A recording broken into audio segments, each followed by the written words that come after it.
mananalig, sa mga hindi lalaban sa Panginoon para magbalik loob sa Kanya. Kaya habang nandito po tayo mga kapatid ko sa mundong ito, gawin po natin isang makabuluhan ang ating buhay. Para oras na dumating ang kamatayan, sigurado po tayo, yan ang pangako ng ating Diyos. Ang sabi ng iba, bakit kayo ba'y sigurado ng ang kaligtasan? Oo. Dahil ngayon pa lamang ang kaligtasan ito ay tinatamasa na natin. Paano tinatamasa? Una,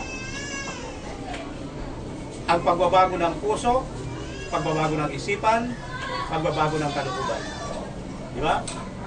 Ikalawa, ang pagkabuhay mo na ang bawat sinasabi ng ating Panginoon Jesucristo sa kanyang salita ay atin pong nalalakaran. Ikatlo, ang pangako ng Diyos na sa kanyang mga anak ay atin pong natatamasa. Di ba? Ang Diyos mismo ang nagpapatibay nito na ang iyong pananampalataya ay tinanggap niya. Sa paanong paraan? Yung kapangyarihan iyon na bumabago sa puso, sa isipan, sa kalooban, iyan po ang katibayan. No? Kaya lahat po tayo ay haharap sa hukuman ng ating Panginoong Hesus.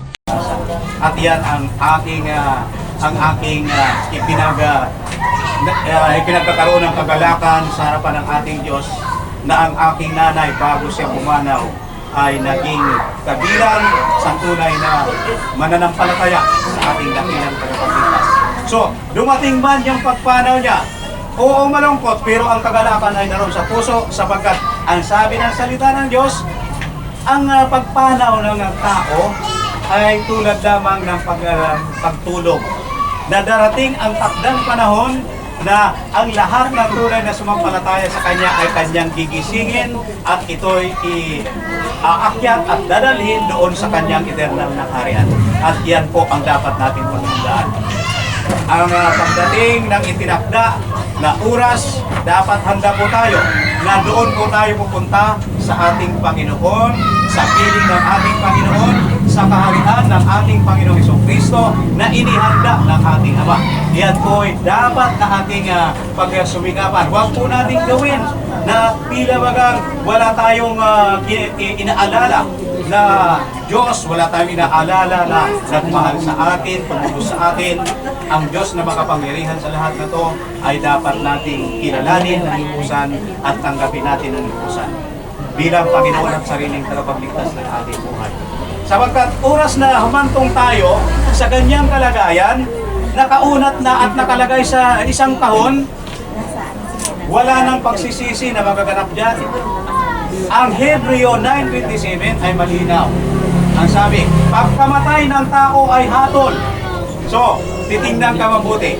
Doon sa itinakda sa iyo ng Diyos, halimbawa, ipinanganak ka unang araw hanggang sa umabot ka ng halimbawa 90 katulad ng aking nanay, dapat sa panahong iyon ay natutunan natin na tanggapin ang Panginoon at panampalatayaan ang ating Panginoong Jesucristo at lubusan po tayo na mabuhay sa kung ano ang sinasabi o ipinapahayag ng ating Panginoon na nariyan naman sa banal na kasulatan.